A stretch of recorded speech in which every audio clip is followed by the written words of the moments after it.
যারা শুধু নির্বাচন চায়, সংস্কার চায় না, তারা আসলে নির্বাচনও চায় না। আর সংস্কার আর বিচার ছাড়া তো নির্বাচন হবে না। মানে সবাই মানবে না। আপনাকে তো সবাইকে নিয়ে নির্বাচন করতে হবে। শহীদ প্রেসিডেন্ট জিয়াউর রহমান যে সংবিধান পরিবর্তন করেছেন প্রথমে, সেটা কোথায় করেছেন? সেটা পার্লামেন্টে করেন না, সামরিক ফরমান জারি করে করেছেন। যে নির্বাচনটা সংস্কারের ভিত্তিতে হতে হবে এবং সংস্কার ছাড়া নির্বাচন গ্রহণযোগ্য হবে না, সেটা সুষ্ঠু নির্বাচনও হবে না। যেমন এই সংবিধানের ব্যাপারে সবারই একটা মানে পজিশন কি, আমরা বলি সেটা ফ্যাসিস্ট সংবিধান, কমিশন বলেছে এটা হলো স্বৈরতন্ত্রকে মানে এর মধ্য দিয়ে স্বৈরতন্ত্র তৈরি হয়েছে বাংলাদেশে। তাহলে সেই স্বৈরতান্ত্রিক সংবিধান বা ফ্যাসিস্ট সংবিধানের অধীনে নির্বাচন, সেই নির্বাচন কি মানে গ্রহণযোগ্য বা সুষ্ঠু নির্বাচন হবে? হবে না। এই কারণে আমরা বলেছি যে আমাদের টাইম নিয়ে কোনো চিন্তা নাই, ডিসেম্বর ফেব্রুয়ারি টাইম নিয়ে আমরা খুব আপত্তি করছি না, কিন্তু আপনার নির্বাচন হতে হবে সংস্কারের ভিত্তিতে। সংস্কারগুলো হতে হবে, নির্বাচন ব্যবস্থা সংস্কার হতে হবে, আরপিওর সংস্কার হতে হবে, জনপ্রশাসনের সংস্কার হতে হবে, পুলিশের সংস্কার হতে হবে। এগুলো হচ্ছে একটা সুষ্ঠু নির্বাচন করার জন্য খুব বেসিক ম্যান্ডেটরি। এবং আমরা গত 3টা নির্বাচনে বাংলাদেশের মানুষ ভোট দিতে পারেনি, বা এগুলোকে নির্বাচন বলা যাবে না। এ কারণে আমরা এবার বাংলাদেশের ইতিহাসে সবচেয়ে ভালো নির্বাচন হোক এটা চাই। ঠিক আছে, এটা প্রধান উপদেষ্টা বলেছেন। কিন্তু যদি এরকম হয় যে আপনি একটা দলকে ক্ষমতায় নেওয়ার জন্য কোনো একটা রকমের স্টেজড আপ একটা ইলেকশন করছেন, হ্যাঁ, মানে সেটা আসলে সুষ্ঠু নির্বাচন হচ্ছে না, তাহলে তো সেই নির্বাচন বাংলাদেশের মানুষ গ্রহণ করবে না, অন্যান্য রাজনৈতিক দলগুলো গ্রহণ করবে না। যে একটা দলকে যদি ক্ষমতায় যে কোনোভাবে ক্ষমতায় নেওয়ার জন্যই হয় নির্বাচন উদ্দেশ্য, তাহলে আপনি তাকে আলাদা করে ঘোষণা দিয়ে ক্ষমতায় পাঠিয়ে দেন। এর জন্য আমাদের যে নির্বাচনের ফ্রেমওয়ার্ক, এটাকে ব্যবহার করার কোনো দরকার নেই। ফলে সামনে বাংলাদেশের দুটো রোডম্যাপই আছে। একটা হলো ডেমোক্রেটিক প্রসেসের মধ্য দিয়ে সংস্কারের ভিত্তিতে নির্বাচন, আর একটা হচ্ছে স্টেজড আপ বা একটা নির্বাচনকে একটা ক্ষমতায় যাওয়ার, কোনো একটা বিশেষ দলের ক্ষমতায় যাওয়ার উপলক্ষ হিসেবে নির্বাচনকে ব্যবহার করা, সিঁড়ি হিসেবে ব্যবহার করা। এই দুটো জিনিস আছে। তো অবশ্যই সংস্কারের ভিত্তিতে নির্বাচনটাই গ্রহণযোগ্য হবে। যারা দ্রুত নির্বাচন চায় তাদেরই আসলে সংস্কারের, আমাদের নেতা হাসনাত আবদুল্লাহ কিন্তু একটা কথা বলেছেন একটা পদযাত্রা একটা জায়গায়, যে যারা শুধু নির্বাচন চায়, সংস্কার চায় না, তারা আসলে নির্বাচনও চায় না। নির্বাচন পেছানোর জন্য বা নির্বাচন যদি কোনো কারণে হয়, তাহলে সেটার জন্য তারা দায়ী থাকবে, কারণ তারা সংস্কার চাচ্ছে না। আর সংস্কার আর বিচার ছাড়া তো নির্বাচন হবে না। মানে সবাই মানবে না, আপনাকে তো সবাইকে নিয়ে নির্বাচন করতে হবে। একটা কোনো দল তো মানে আওয়ামী লীগ স্টাইলে একতরফা নির্বাচন করে ফেলতে পারবে না। সবাই কনভিন্সড হলে নির্বাচন হবে।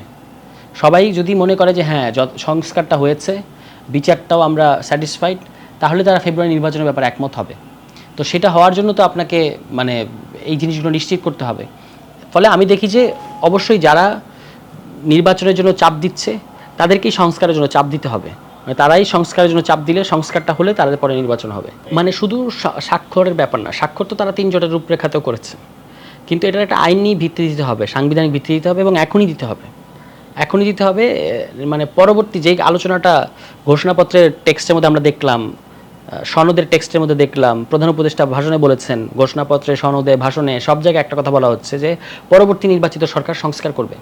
এটা যদি পরিকল্পনা হয়, তাহলে এটা কিন্তু আসলে খুব খারাপ পরিকল্পনা। এটা কেউ মানবে না, কেউ সাইনই করবে না। সংস্কারটা এই সরকারকেই করতে হবে। এই সরকারের এমনকি সংবিধানের সংস্কার করারও ম্যান্ডেট রয়েছে।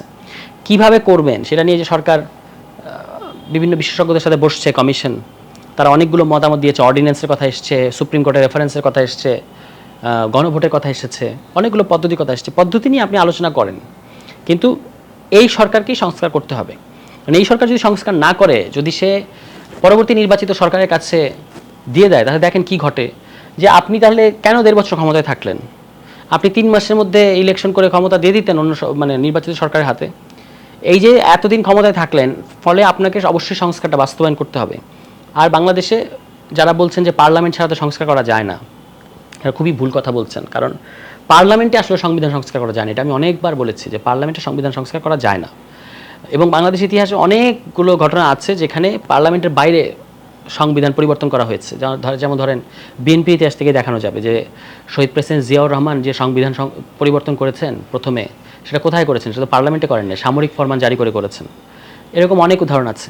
তো ফলে ঐক্যমত যদি সবাই হয়, তাহলে পার্লামেন্ট নেসেসারি না। সংস্কারটা আগে হয়ে যাবে, সেই সংস্কারের ভিত্তিতে পার্লামেন্ট গঠিত হবে। এই রোডম্যাপে মানে এই সরকারের অধীনে সংস্কার করাটা, এইটার ক্ষেত্রে সরকারকেও একমত হতে হবে এবং অন্যান্য রাজনৈতিক দল, বেশিরভাগ রাজনৈতিক দল একমত আছে।